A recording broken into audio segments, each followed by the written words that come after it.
President John Dramani Mahama, Honorable Ministers of State, my brother bishops of the Ghana Catholic Bishops' Conference, the media, distinguished ladies and gentlemen. On behalf of the Ghana Catholic Bishops' Conference, I bring you greetings of peace, of goodwill, and a shared hope for the flourishing of our dear nation. Mr. President, we are deeply grateful to you for graciously granting our request for this audience. This meeting, Your Excellency, is both timely and necessary. It provides us a sacred space for frank reflection and renewed resolve, a moment where the Church and the State may listen deeply, reflectively, and labor faithfully for the common good. Mr. President, the 32 years of our democratic dispensation in the Fourth Republic has been governed 16 years each by the duopoly of NDC and MPP. The Catholic Church contributed to the struggle for freedom from authoritarian military regimes. And we continue to speak and act whenever necessary because of our conviction about the inviolability of the freedoms of the person, but also because of our hope for the integral development of our people. Sadly, however, the success is chalked over the years notwithstanding. Our political and economic evolution is still underwhelming. Your Excellency, we are approaching you at this point in our country's life because we believe after 32 years of our democratic experience and the decisive mandate handed you by the Ghanaian electorate at last year's elections, it is time for real and meaningful change for our people. This means, Mr. President, that failure to deliver will attract very little sympathy from the citizenry. It is in the spirit of the foregoing that we hope that the issues we bring to you for discussion will be appreciated. Your Excellency, the Catholic Church has long stood at the heart of Ghana's moral and intellectual development. Since before independence, our schools served as cradles of civic virtue and academic excellence. Currently, a good number of basic schools, senior high schools, TVETs, and tertiary institutions in the country are Catholic Church established, most in partnership with government. Yet, administrative bottlenecks and the gradual erosion of faith-based managerial roles now threaten the very ethos that built this legacy. We believe it is time to revisit and reinvigorate this partnership, rooted not in nostalgia, but in shared responsibility and mutual respect. We propose Your Excellency, the establishment of a church-state co-management framework built on mutual accountability, subsidiarity, and service to the common good. For this purpose, we make the following key recommendations. That should include formal partnership agreement between the Ministry of Education, the Ghana Education Service, and the Ghana Catholic Bishops' Education Directorate. Creation of joint oversight committees at national, regional, and diocesan levels.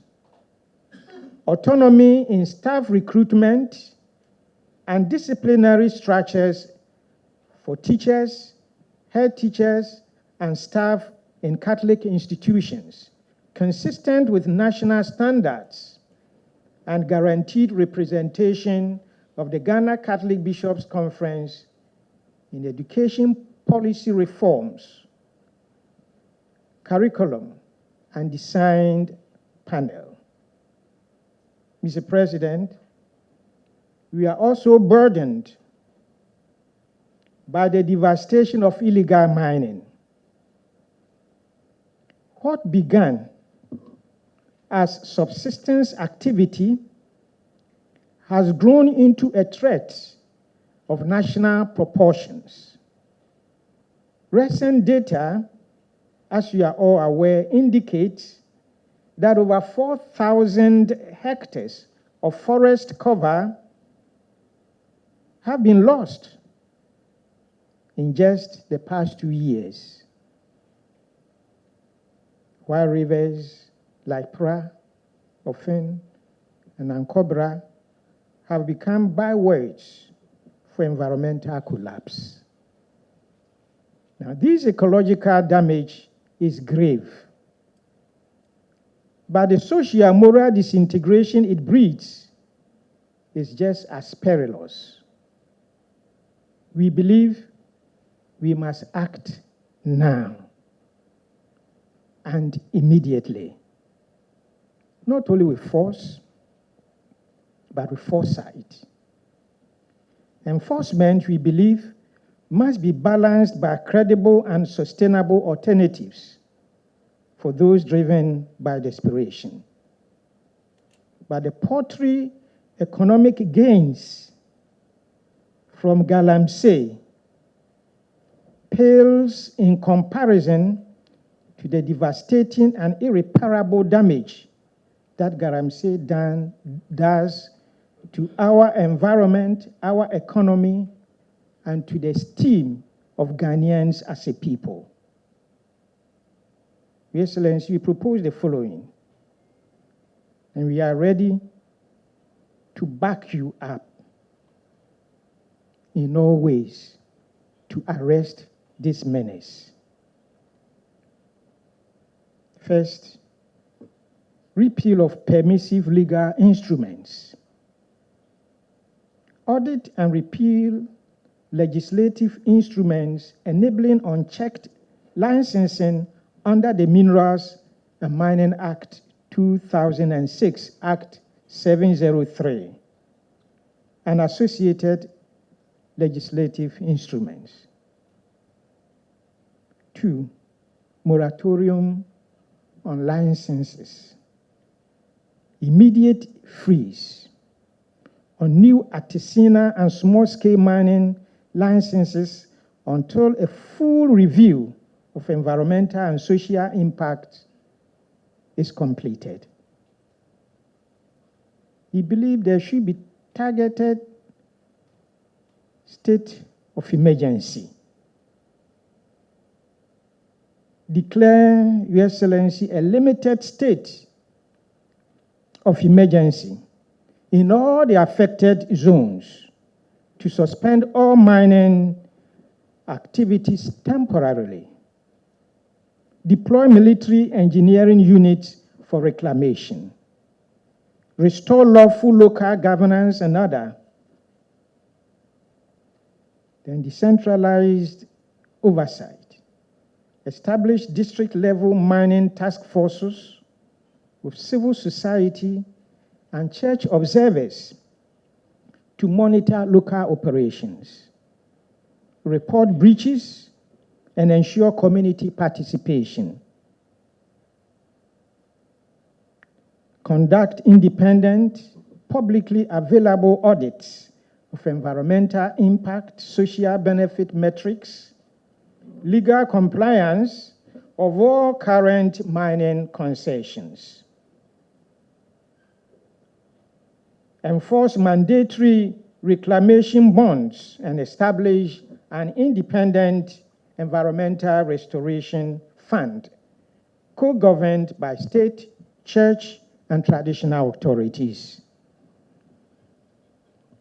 Fund vocational training, agroforestry, aquaculture, ecotourism in affected regions using part of the Minerals Development Fund.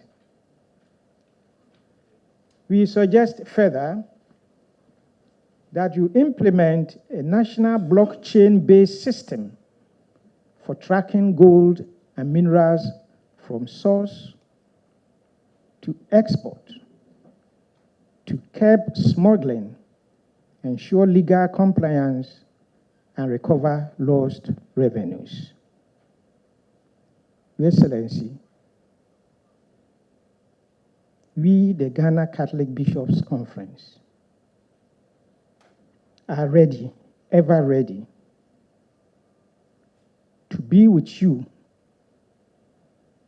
And we believe if you're able to salvage Ghana from Galamsey, it probably might be the biggest legacy any government, president might have done for Ghana. Your Excellency, we, the Ghana Catholic Bishops' Conference, are just returning from a meeting in Dakar, where all the bishops of West Africa in the ECOWAS region, including Mali, Guinea, Senegal, and Burkina Faso, were present. We had very passionate discussions on the ongoings in our sub-region, views from the ground from all the bishops. And that is why we are compelled to speak to the growing sense of disillusionment among the people in the sub-region and even in our country. Your Excellency, trust in democratic institutions is waning. Electoral participation, while still robust by global standards, has declined from 85% in 2016 to 60.9% in 2024. This downturn in electoral participation tells a lot and underscores a growing sense of disengagement among the electorate, particularly and dangerously among the youth. The reduced turnout reflects broader concerns about the efficacy of democratic processes in addressing pressing national issues. More worryingly, many young Ghanaians now express disaffection with politics as a vehicle for real change. The perception that politics is transactional and exclusive must be confronted. We must make democracy work, not just periodically at polls, but persistently through policy, equity, and inclusion. Mr. President, we have national unity challenges. Political polarization has intensified, deepening mistrust between ethnic, regional, and partisan lines. Land disputes, chieftaincy conflicts, and vigilantism persists in flashpoint areas. Electoral violence persists in our democracy. Even though Ghana has successfully conducted 9 elections between 1992 and 2024 and peacefully transferred power from one government to the other on 4 occasions in the Fourth Republic, yet electoral violence has been an enduring feature across all general elections and most by-elections in the country. According to CDD, a total of 76 separate incidents were recorded in relation to the 2024 elections. Destruction, seizure, vandalism, invasion of public facilities.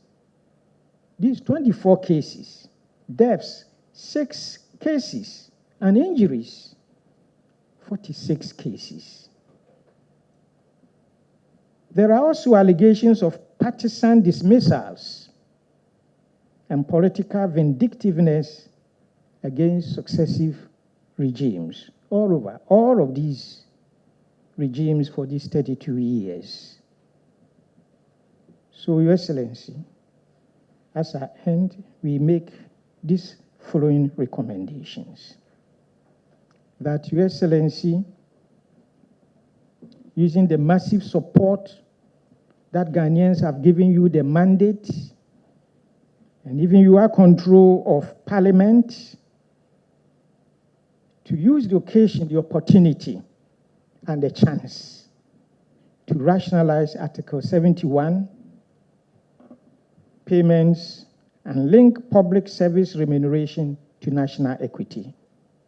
Prioritize labor-absorbing infrastructure projects, expand and depoliticize LEAP and the NHIS, pass campaign finance regulations with independent audits, reform electoral security deployment protocols, and reconstitute Electoral Commission appointment frameworks to ensure independence.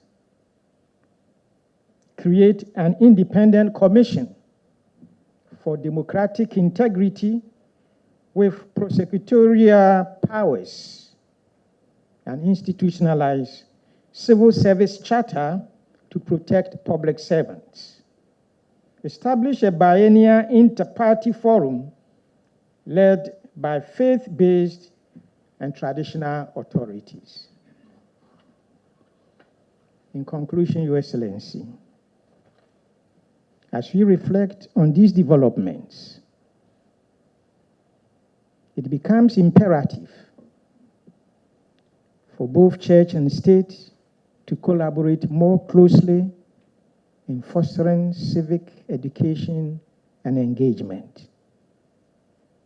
By reinforcing the values of participatory governance and accountability, we can work towards revitalizing public trust and ensuring that democracy serves the prosperity of all Ghanaians.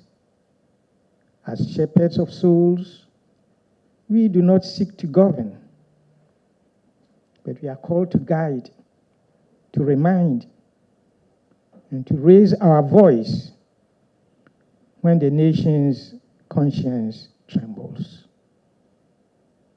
Mr. President, let us build a politics that serves not itself, but the people. A politics that is not about the survival of the fittest, but about the flourishing of the weakest. A politics where governance is not only performance, but a moral vocation. May God grant us the wisdom to discern the right, the courage to pursue it, and the humility to do so together.